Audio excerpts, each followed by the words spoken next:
लोक वेद सब ही विधि नीचा, जासु छाँव छियले छींचा। नमस्कार दोस्तों, मैं अविनाश दास रेशनल कबीर यूट्यूब चैनल में आप सबका हार्दिक स्वागत करता हूं। साथियों, यदि आप सब्सक्राइब नहीं किए हैं तो सब्सक्राइब ज़रूर करें, शेयर करके अपने सभी मित्रों तक पहुंचाएं। दोस्तों, मैंने अभी एक चौपाई बोली। जब श्री राम जी वनवास को जा रहे थे तो रास्ते में मिलते हैं निषाद राज गुह्य। उनके मिलने से यह जो शब्द है निषाद राज का है। उन्होंने कहा, हे राम, जिसके छांव को छू लेने से संसार के लोग अपने शरीर में मंत्र पढ़ के पानी छिड़कते हैं, और जो है जिसको वेदों में भी सब प्रकार से नीच बताया गया है, वही निषाद राज मैं हूँ। मैं बड़ा सौभाग्यशाली हूँ कि आप मेरे से मिल रहे हैं। दोस्तों, इस प्रसंग से राम की महानता झलकती है, लेकिन दूसरी ओर हमें यह भी सोचना है कि वो कौन सा राम है। ये कोई राम कुमार अहिरवार नहीं है,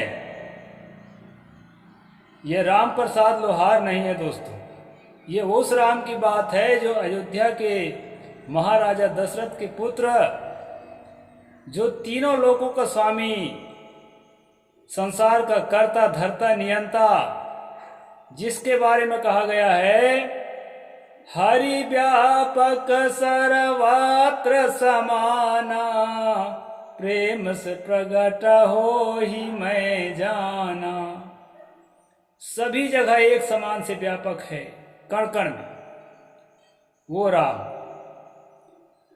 और इतना ही नहीं, उमा दारू हो सित के नाई, सब ही नचावत राम गोसाई। हे उमा, हे पार्वती, कठपुतली और सूत्रधार की ही तरह वो ऐसा राम है जो सबको नचा रहा है। मतलब जो है उसके बिना एक पत्ता भी नहीं हिलता, जो कहा गया है, उस राम की बात है। दोस्तों, उस राम के सामने निषाद राज कह रहे हैं कि मैं लोक से और वेद से सब प्रकार से नीचा हूँ, और जिसके छांव को छू करके रोज अपने जो है शरीर में पानी छिड़कते हैं। अब सवाल उठता है दोस्तों, जब सब जगह एक समान समाया हुआ है वह परमात्मा, और सर्व समर्थ है, उसके बिना एक पत्ता भी नहीं हिलता, तो वेदों में जिसने निर्धारित किया कि ये निषाद जो है इतना नीच कहलाएगा कि इसके छांव छूने के बाद स्नान करना जरूरी होगा, मंत्र पढ़ के पानी छिड़कना जरूरी होगा, और स्वयं छुआ जाए तब तो कहना ही क्या। ये जब किताबों में लिखा गया, उसके बिना पत्ता नहीं हिलता, तो वो किताब लिखने वाले के कलम कैसे हिल रहा था। और दूर भी नहीं है, हरि व्यापक सर्वत्र समाना, सब जगह है वो परमात्मा। लेकिन दोस्तों, उसने रोका नहीं। क्यों नहीं रोका? कि एक दिन इस आदमी के सामने जब मैं जाऊंगा ना, तो मेरी महानता का बखान करेगा कि मेरे सामने कोई नहीं आता, मुझे कोई नहीं छुआता, और ये इतना बड़ा राजपुत्र होते हुए भी आज मुझे छुआ रहा है। ऐसा स्वार्थ अगर परमात्मा के दिमाग में भी है, तो ऐसे सेल्फिश परमात्मा से दूरी बना लेना ही मेरे ख्याल से अच्छा है। अब हम चलते हैं मनुस्मृति की ओर। दोस्तों, ये मैं प्रसंग वैसे ही नहीं रखा हूँ, अभी मैच करूँगा आज के प्रसंग के साथ आगे वाले श्लोकों में। कल हमने पढ़ा था कि जहाँ पर शूद्रों का राज हो, ओबीसी जहाँ प्रधानमंत्री हो, एसटी एससी जहाँ पर जो है राष्ट्रपति हो, ऐसे देश को सच्चा हिंदू को छोड़ करके गठरी बांध के चला जाना चाहिए। ऐसा जो है मनु का आदेश हमने कल आपके सामने पढ़कर सुनाया था। और ये भी बताया था कि वर्तमान में ओबीसी शूद्र जो है प्रधानमंत्री है, और एक तो एससी राष्ट्रपति हुआ है, इसके बाद एक तो एसटी राष्ट्रपति हुए है। लेकिन जो है एक भी सच्चे हिंदू की औलाद नहीं दिखाई पड़ते जो गठरी बांध के भारत छोड़ के और चले गए हों। अगर मनु के सच्चे औलाद हैं तो, मनु के वचनों पर चलने वाले हैं तो, मनु को संविधान का दर्जा देने के लिए उत्साहित हैं तो, अगर ऐसा है आपके दिल में पक्का, तो गठरी बांध के चले जाना चाहिए। हम नहीं कहते, आपके जो पूर्वज है, जिसके आप संतान हैं, वो मनु कह रहा है। तो ये मैं श्लोक नंबर जो है 4 अध्याय का श्लोक नंबर 61 का हवाला देकर के कल में बताया था। और आज चलते हैं दोस्तों, आगे क्या है उसके बारे में चलते हैं। ना भुंजी तो घृत स्नेहम नाति सौहित्यमाचरेत नातिग्रे नाति सायं ना सायं प्रातरासितः। यहाँ मनु जी कहते हैं 62 नंबर में, जिस पदार्थ में स्नेह चिकनाई निकाल ली गई हो उसे ना खाएं। यानी घी चाहिए, तेल चाहिए, चिकनाई चाहिए ब्राह्मण को, वैसे नहीं खाएगा। हलवा पूरी बराबर जो है चाहिए। ये थोड़े है कि नमक रोटी खा लेगा। नमक रोटी तो आप खाओगे, नमक रोटी खा खा के इकट्ठा करोगे, फिर उसको हलवा पूरी खवाओगे। ये है विधान मनु जी का। जिस पदार्थ से, यानी आजकल मशीन से जो है क्रीम निकाल लिया जाता है दूध का, ना वो दूध नहीं चलेगा। टोंड मिल्क जिसको हम लोग बोलते हैं। कहते हैं एक बार तृप्ति पूर्वक भोजन करके उसके ऊपर से कुछ न खाए। पेट अगर भर गया है तो उसके ऊपर नहीं खाना चाहिए। मैं मनु जी के साथ हूँ, ये सही बात है दोस्तों। जब हम भोजन करते हैं, यदि हमारा 250 ग्राम का खुराक है तो 250 ग्राम अन्न हमको नुकसान नहीं करता। उसके ऊपर 1 तोला अन्न जो हमारे बाद में जाता है, 1 कौरा, 1 ग्रास, वो नुकसान करता है। यानी थोड़ा भी ओवरडोज नहीं खाना चाहिए। मनु ने यहाँ बहुत सही बात बताया है। मैं मनु के साथ जो है तहे दिल से खड़ा हूँ इस स्टेटमेंट के साथ। आगे कहते हैं सूर्योदय और सूर्यास्त के समय भोजन न करें। अब सुबह से तो कोई नहीं खाता है वैसे, और शाम के भी थोड़ा रात से ही खाते हैं, लेकिन कोई खाते हैं तो बहुत भूखा है तो खा सकता है, इस पर मैं कोई कमेंट नहीं करता। सवेरे जिसने अति भोजन किया हो वह शाम को ना खाए। हाँ भाई, अगर किसी दिन भूल से हो गई हो, थोड़ा अधिक डाइट ले लिए हो, तो दूसरे टाइम जो है कैंसिल कर देने से वो कवर हो जाता है। थोड़ा हल्का चीज़ फल उल चाहे ले लें, जूस वगैरह, और नहीं तो भूख नहीं है तो कुछ ना लें, पानी भर ले लें। ये बात ठीक है, मनु जी बहुत बढ़िया बताए हैं। ना कुर्वीत वृथा चेष्टा ना वार्जंजिला पिबेत नोंगे भक्षेत भक्षान जातु स्यात् कुरु तुलु हिली। उद्देश्य कोई कार्य, निरुद्देश्य कोई कार्य न करे। यहीं पर मनु स्मृति और गीता के साथ टक्कर होता है।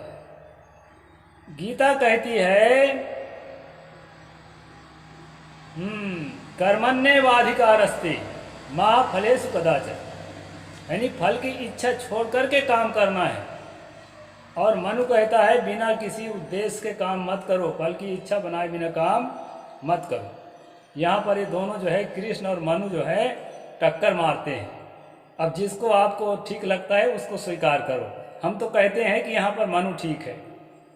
जब तक उद्देश्य नहीं बनाएंगे तब तक उसके प्रति सच्ची लगन से काम आप नहीं कर सकते। इसलिए जो है कामना पूर्वक, उद्देश्य पूर्वक ही काम करना चाहिए। हम मनु जी के साथ हैं। अंजलि से जल ना पीवें, जांग पर भक्ष्य पदार्थ को रख कर ना खाएं, केवल कौतूहल बस, बेमतलब किसी का बात मत पूछें। हाँ, व्यर्थ के जो बक बक करना ठीक नहीं है, मनु जी ठीक कह रहे हैं। ना नृत्ये दधता गायेन वादी रात्राणि वायेद ना स्फोटेन्य चाक्षौडेनन चा रक्तो विरावयेत। ब्राह्मण नृत्य ना करे, गायन ना करे, बाजा ना बजाए, ताल ना ठोके, दांत ना कटकटाए, और उमंग में आके गधे आदि पशुओं की बोली ना बोले। बहुत सारी बात है दोस्तों, ब्राह्मण के लिए, सबके लिए नहीं है। ब्राह्मण नृत्य ना करे, मैं कई दिन से आपको ये बात को कई बार बताया हूँ, जहाँ जहाँ ये प्रसंग आया है कि आज फिल्म इंडस्ट्री में देखेंगे सबसे ज़्यादा ब्राह्मण नाच रहे हैं। यहाँ कह रहे हैं ब्राह्मण नृत्य ना करे, ये सब मनु के खिलाफ है और कहते हैं कि मनु को संविधान लाएंगे। और क्या कहते हैं, गायन ना करे, गीत भी मत गाए। गीतकार संगीतकार सब में ब्राह्मण भरे हैं, अदर कास्ट भी हैं, लेकिन ब्राह्मणों की संख्या सबसे ज़्यादा है। परसेंट में कहेंगे तो 60, 70, 80% हर चीज़ों में। बाजा ना बजाए, बाजा भी बजाते हैं लोग, ताल भी ठोकते हैं, ताल ना ठोके कह रहे हैं। दांत ना कटकटाएं, डांट भी कटकटाते हैं और उमंग में भर के पशुओं की आवाज़ भी बोलते हैं, जोकर होकर का काम भी बावन करते हैं। प्रत्यक्ष आप देख सकते हैं, चाहे सोशल मीडिया में देख सकते हैं, यूट्यूब के माध्यम से, फेसबुक के माध्यम से, इंस्टाग्राम के माध्यम से, और चाहे आप जो है फिल्म इंडस्ट्री में देख रहे हैं, भरे हुए हैं ब्राह्मण। ब्राह्मण एक ऐसी जाति है दोस्तों, मैं बताता हूँ आपको, संसार का ऐसा प्राणी है कि जहाँ उसको पैसा दिखता है ना, वो वहाँ काम करता है।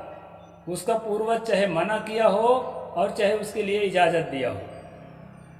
कल तक जिस समय हमारे पुरखे नाचते थे ना, मनोरंजन पेशा करते थे, उस समय जो है इसको सबसे घिनौना पेशा समझा गया था।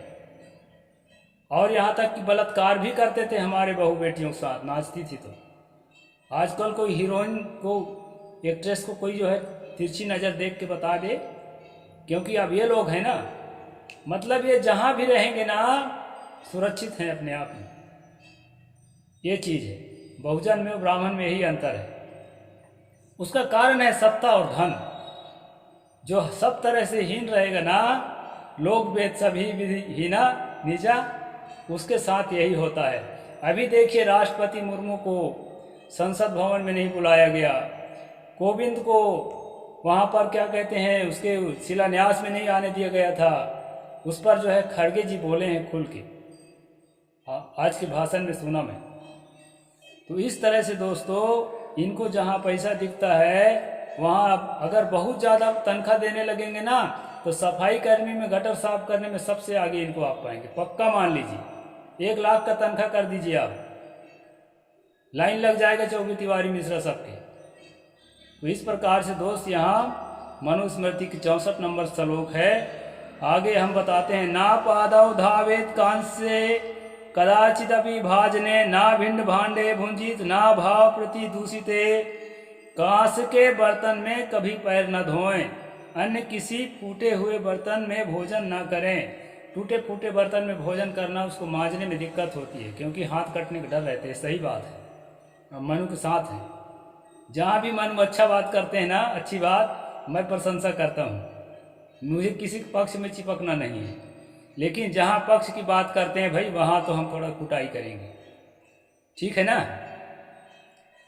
हाँ, मन, जहाँ मन में शंका हो वहाँ भोजन न करें। हाँ भाई, जहाँ शंका है कहीं जहर और खिला देंगे, शंका वाली जगह हम भोजन न करें, सही बात बता रहे हैं। यहाँ तक हम ठीक है। फिर आगे क्या कहते हैं, उपानहो चा वासनश्चा धृतमंत्रेण धारेत, उपवीत मंगलाकारम सृजम कर्कमेव चा। ये 66 नंबर है। इसमें कहते हैं दोस्तों, ब्राह्मण को दूसरे का व्यवहार किया हुआ जूता, कपड़ा, जनेऊ, आभूषण, माला और कमंडल धारण नहीं करना चाहिए ब्राह्मणों के लिए। और यही बात मुझे खलती है। बहुत बढ़िया बात है, खलने की बातें नहीं है। मैं तो कहता हूँ दूसरे के तौलिया, दूसरे का साबुन, चाहे परिवार के फैमिली मेंबर ही क्यों ना हो, अपने पर्सनल उपयोग करने की चीज़ें जो है एक दूसरे को शेयर नहीं करना चाहिए। क्या है दोस्तों, सबके शरीर के जो है इम्यूनिटी पावर अलग अलग होते हैं, सबके शरीर के मेटाबॉलिज्म रेट अलग अलग होते हैं। उसके अनुसार जो है ना, सबके शरीर में बैक्टीरिया, वायरस और फंगस, इनका जो है ना संक्रमण भी अलग अलग रेट से होते हैं। बात को समझना। इस कारण से बीमारियों के संक्रमण रोकने के लिए, ये में कोई घृणा करने की बात नहीं है कि मैं आपको कहूँ कि अपने फैमिली मेंबर से घृणा करो। संक्रमण रोकने के लिए हमें जो है एक दूसरे के पसीना लगा हुआ जो भी सामान है उसका उपयोग ना करें, और हाथ में अंगूठी ना पहने। अंगूठी भयंकर बीमारी की चीज है दोस्तों। इसमें ग्रह वरह कुछ शांत नहीं होते, मूर्खतापूर्ण बात है, उससे ग्रह का कोई संबंध नहीं है। अंगूठी में क्या है, उसके अंदर मैल जमे रहते हैं और खाने पीने की चीज़ों में वो समाते हैं, उसके अंदर बैक्टीरिया पनपते रहते हैं। चूड़ी उड़ी पहन सकते हैं, उसके लिए हम बहुत वो नहीं करते, लेकिन अंगूठी ना पहने, मुंदरी। अब पहने हैं तो हाथ उसको उतार कर अच्छा साबुन से धो लें, तब खाने पीने की चीज़ छूना चाहिए। ये सफाई की बात है, इसको मैं मानूंगा।